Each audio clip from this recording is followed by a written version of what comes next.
သိပ္ပံနှင့်နည်းပညာဝန်ကြီးဌာန၊နည်းပညာသက်မွေးပညာနှင့်လေ့ကျင့်ရေးဦးစီးဌာနနှင့်မြန်မာနိုင်ငံဆန်စပါးအသင်းချုပ်တို့ပူးပေါင်းပြီးဆန်စပါးကြေခွဲထုတ်လုပ်မှုနည်းပညာသင်တန်းတွေကိုရန်ကုန်တိုင်းဒေသကြီးအစိုးရစက်မှုလက်မှုသိပ္ပံအင်းစိန် GTI နဲ့စက်မှုနည်းပညာလေ့ကျင့်ရေးသင်တန်းကျောင်း SIT တို့မှဖွင့်လှစ်သွားမှာဖြစ်တယ်လို့သိရပါတယ်။2025 ခုနှစ်နိုဝင်ဘာလမှာစတင်ဖွင့်လှစ်သွားဖို့ရထားလျက်ရှိပြီး HTI, GDHS တက်ရောက်ခဲ့သူများလက်မှတ်ရပြီးသူများအပါအဝင်စက်လုပ်ငန်းနဲ့သက်ဆိုင်တဲ့လျှက်စစ်စက်မှုနည်းပညာပိုင်းဆိုင်ရာအခြေခံတွေ့ကြုံရှိသူများစက်ရုံလုပ်ရုံများမှာလုပ်ကိုင်ခဲ့တဲ့တွေ့ကြုံရှိသူများကိုရွေးချယ်သင်ကြားပေးသွားမှာဖြစ်ကြောင်းနည်းပညာသက်မွေးပညာနဲ့လေ့ကျင့်ရေးဦးစီးဌာနမှဒုတိယညွှန်ကြားရေးမှူးချုပ်ဒေါက်တာညံဝင်းသန်းကအခုလိုပြောကြားထားပါတယ်ရှင်။စိုက်ပျိုးရေးရဆိုလို့ရှိရင်ကျွန်တော်တို့နိုင်ငံရဲ့အဓိကစီးပွားရေးကဏ္ဍတစ်ခုဖြစ်တာနဲ့အညီဆန်စပါးထုတ်လုပ်ခြင်းဒီအရေးသွေးမီဆန်စပါးများကိုပြည်တွင်းပြည်ပတင်ပို့ရောင်းချခြင်းတို့ကိုတိုးမြင့်ဆောင်ရွက်လျက်ရှိပါတယ်။ဒီဒါကြောင့်ဆန်စပါးကိုရေးသွေးပြီးနောက်ပိုင်းဆောင်ရွက်ဖို့လိုအပ်တဲ့ဆန်စပါးကြိတ်ခွဲထုတ်လုပ်တဲ့လုပ်ငန်းစဉ်တွေအတွက်စက်ရုံတွေမှာ operation အတွက်စက်ပြင်ဆင်မှုထိန်းသိမ်းမှုအတွက်ကြမ်းကြုတ်လူငယ်တွေများစွာလိုအပ်လျက်ရှိပါတယ်။ဒါကြောင့်ဒီဆန်စပါးကြိတ်ခွဲထုတ်လုပ်မှုနည်းပညာနယ်ပယ်အတွက် Human Resource မွေးထုတ်ဖို့ရည်ရွယ်ပြီးတော့သိပ္ပံနည်းပညာဝန်ကြီးဌာန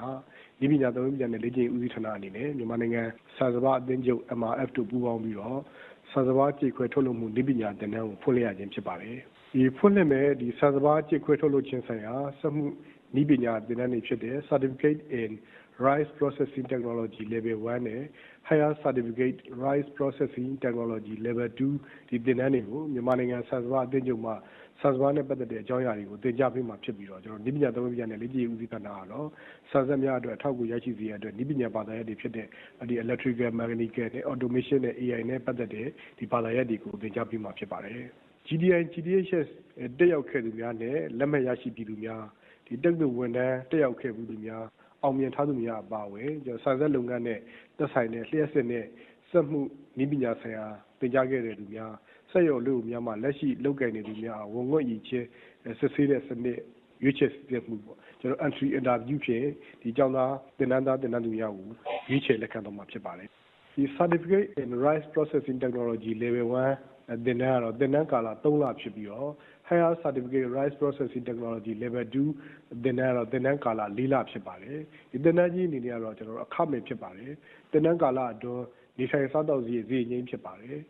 သင်တန်းသားများကိုစက်မှုနည်းပညာလေ့ကျင့်သင်ကြားရေးသင်တန်းကျောင်း SIT မှာရှိတဲ့သင်တန်းသားဆောင်မှာထားရှိသွားမှာဖြစ်ပါတယ်ဗျ။သင်တန်းတွေကိုသတ်မှတ်ထားတဲ့သင်တန်းချိန်တွေလက်တွေ့သင်ကြားချိန်တွေအချိန်ပြည့်ပါဝင်တက်ရောက်အောင်မှာဖြစ်ပြီးတော့သင်တန်းပြီးပြီလို့ရှိရင်သင်တန်းအလိုက် Certificate နဲ့ Higher Certificate တို့ကိုစက်မှုနည်းပညာလေ့ကျင့်သင်ကြားရေးသင်တန်းကျောင်း SIT နဲ့မြန်မာနိုင်ငံဆန်စပါးအသင်းချုပ်တို့မှထုတ်ပေးမှာဖြစ်ပါတယ်။2025ခုနှစ်ဒီနိုဝင်ဘာလဒီပထမပတ်ထဲမှာကျွန်တော်ရန်ကုန်တိုင်းဒေသကြီးစက်မှုနည်းပညာလေ့ကျင့်သင်ကြားရေးသင်တန်းကျောင်း SIT မှာစတင်ဖွင့်လှစ်ဖို့ရထားပါတယ်။ဒီသင်တန်းကိုလျှောက်ထားလူသူများအနေနဲ့လည်းပဲလျှောက်လွှာပုံစံကို